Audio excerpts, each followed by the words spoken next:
નમસ્તે મિત્રો, હું છું કાજલ ઘોઘારી. મિત્રો, આયુષ્યમાન કાર્ડનો એટલો બધો ગેરઉપયોગ થાય છે કે તમે વાત ન કરો. એવું શા માટે થાય છે?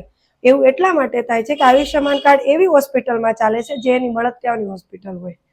જેમ કે તમે કોઈ પણ બીમારી લઈને ત્યાં ગયા હોય, એ બીમારી 20,000 થી 50,000 રૂપિયાની ખર્ચે ટ્રીટમેન્ટ થઈ જાય એમ હોય, એ આયુષ્યમાન કાર્ડનો ઉપયોગ કરી દર્દી ઉપર 5-5, 7-7 લાખ રૂપિયાનો ઓપરેશન કરી દે છે. કારણ કે ડોક્ટરને લાલચ લાગે છે કે આમાંથી વધારે અમે પૈસા વિડ્રો મતલબ સ્વાઇપ કરીએ, ખર્ચો બતાવીએ, અને આપણી સરકાર એ ખર્ચો પૂરો પાડે છે. આવું શા માટે કરે છે?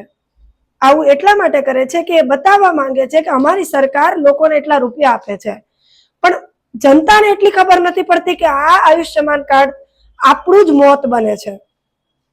મિત્રો, જે 8 લાખ રૂપિયા પર વ્યક્તિ દીઠ આપવામાં આવતા હોય આયુષ્યમાન કાર્ડમાં, તો આ જ 8 લાખ રૂપિયા પર વ્યક્તિ દીઠ જો સરકાર આપી શકતી હોય તો એની સારામાં સારી સરકારી હોસ્પિટલ પણ ઊભી કરી શકે, જેમાં દર્દી સારા કોઈ પણ ટ્રીટમેન્ટ, કોઈ પણ રોગ લઈને જાય, કોઈ પણ ઓપરેશન હોય તો એ સરકારી હોસ્પિટલમાં થઈ શકે, જેમાં લોભ અને લાલચ નહીં લાગે અને દર્દીની 100% સેફટી રહેશે, એનું સારું એવું ઓપરેશન થશે. હવે પ્રાઇવેટ વાળાને લાલચ લાગે છે કે આમાંથી અમે કેવી રીતે વધારે રૂપિયા કમાઈ લઈએ. જો તમને મારું સાચું ન લાગતું હોય તો આ એક છોકરી છે અને મમ્મીની વેદના છે, બોલે છે, તમે વિડીયો જોજો અને વધારે લોકો સુધી શેર કરજો. જય હિન્દ, જય ભારત. એને મારી મમ્મી આમ કાળી આંખોમાં કરતી હતી, આખી મારી મમ્મીની આંખોને કાળી કરી નાખી છે. મારું નામ ક્ષિતિશા સોની છે, મારી મમ્મીનું નામ ગીરા સોની છે, જી ફોર ગીરા સોની. મારી મમ્મીને 21મી તારીખ શનિવારે એસવીપી હોસ્પિટલમાં દાખલ કરવામાં આવ્યા હતા. મારી મમ્મીને એ વખતે અસ્થમા અને ડાયાબિટીસ હતો અને ખાંસીના મેજર પ્રોબ્લેમ માટે અમે એમને અહીંયા લાવ્યા હતા. અને 4 દિવસ નોર્મલ જનરલ વોર્ડમાં રહ્યા, ચોથા માળે રહ્યા પછી એ લોકોએ બ્રોન્કોસ્કોપી સજેસ્ટ કરી. બ્રોન્કોસ્કોપી એટલે આંતરડામાં કેમેરો નાખી અને આ લોકો અંદરનો કફ કાઢે. એ કફની પ્રોસિજર ચાલતી હતી, એ દરમિયાન મમ્મીને અસ્થમા અટેક આવ્યો અને એ લોકોએ કહ્યું કે બ્રોન્કોસ્કોપી થઈ જ નથી, એટલે એમને વેન્ટિલેશન પર લઈ જવાના હતા. હું કલાક સુધી બહાર રાહ જોતી હતી અને વોર્ડના એક માણસે આવી મને કહ્યું કે બ્રોન્કોસ્કોપી એમની થઈ રહી છે, કારણ કે કોઈ માણસે મને કહ્યું હતું કે અસ્થમા અટેક આવે તો ક્રિટિકલ સિચ્યુએશનમાં સર્જરી ના કરાય, પણ એ લોકોએ છતાં એ કરી. હવે જ્યારે મેં પૂછ્યું કે તમે કહ્યું કે પહેલાં આવી તો તમે સર્જરી શું કામ કરી, તો એ લોકોએ મને જણાવ્યું કે એ ડ્યુરિંગ ધ પ્રોસેસ આવી, દેન દે ચેન્જ ધ સ્ટેટમેન્ટ. એ લોકોએ એમાં બદલાવ કરી દીધો. મારી મમ્મીને 10મા માળે આઈસીયુમાં લઈ ગયા, જે 4-5 દિવસ રાખી. મારી મમ્મીની સિચ્યુએશન ખરાબ થતી જ જાય છે. હવે આ લોકો કહે છે કે એમના પેટમાં પાણી ભરાઈ ગયું છે, જે ખેંચવું પડશે. એમનું હાર્ટ 50% ચાલવા માંડ્યું છે એવું કહે છે. રોજ મને કંઈક ને કંઈક પેપર સાઇન કરાવીને જાય છે, જેમાં લખ્યું હોય છે કે હવે મમ્મીનું લીવર આમ છે, હવે મમ્મીનું હાર્ટ આમ છે, મમ્મીના શરીરમાં કાર્બન ડાયોક્સાઇડ વધી રહ્યું છે અને ઓક્સિજનનું પ્રમાણ ઓછું થઈ રહ્યું છે. અને હું જે આઈસીયુની બહાર છું, જ્યાં બીજા બધા પેશન્ટનો પણ સેમ પ્રોબ્લેમ સાંભળી રહી છું કે ઓક્સિજન ઘટી ગયું છે અને કાર્બન ડાયોક્સાઇડ વધી રહ્યું છે.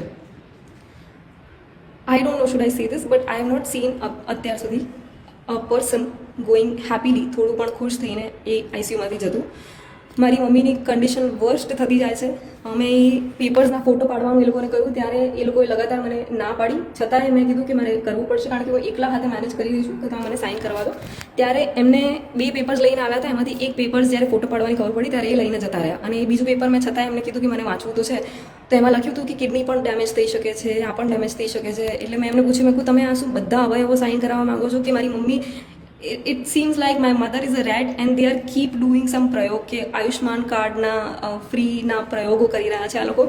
સિનિયર ડૉક્ટર સવારે એક જ વાર આવે છે અને મને સમજાઈ નથી રહ્યું શું કરું. આજે સવારે જ્યારે હું મારી મમ્મીને જોવા ગઈ આઈસીયુમાં, મારી મમ્મીની આંખોને એ લોકો આખી કાળી કરી નાખી છે. આખી મારી મમ્મીની આઈલીડ બ્લેક છે. એ લોકોએ મારી મમ્મીને શ્વાસની તકલીફ છે, પણ ઓક્સિજન માસ્ક એટલું જોરથી દબાવ્યું છે કે આવી રીતે એનું જે આઈ લ્યુબ્રિકેશન કહેવાય કે જે પણ વસ્તુ કહેવાય, I am not aware of it, એ આખી રાત અટકી ગયું. જ્યારે હું આખી રાત આ થયું, જ્યારે હું સવારે ગઈ મમ્મીને મળવા, તો એક વોર્ડનો માણસ હતો, એને મારી મમ્મી આમ કાળી આંખોમાં કરતી હતી. આખી મારી મમ્મીની આંખોને કાળી કરી નાખી છે. અને એ કાળી આંખોમાં એક વોર્ડના માણસે મારી મમ્મીને ઓક્સિજન આમ પકડી રાખ્યું હતું. મેં અંદર જઈને 12 દિવસ પછી ગુસ્સો કરીને કીધું કે મારી મમ્મીને પ્લીઝ છોડો, એની આંખો કાળી થઈ ગઈ છે. મેં કેટલી મહેનતો કરી, રડી, ગુસ્સો કરીને કહ્યું કે તમે અત્યારે ડૉક્ટરને બોલાવો, હું તમને પૈસા આપવા પર તૈયાર છું.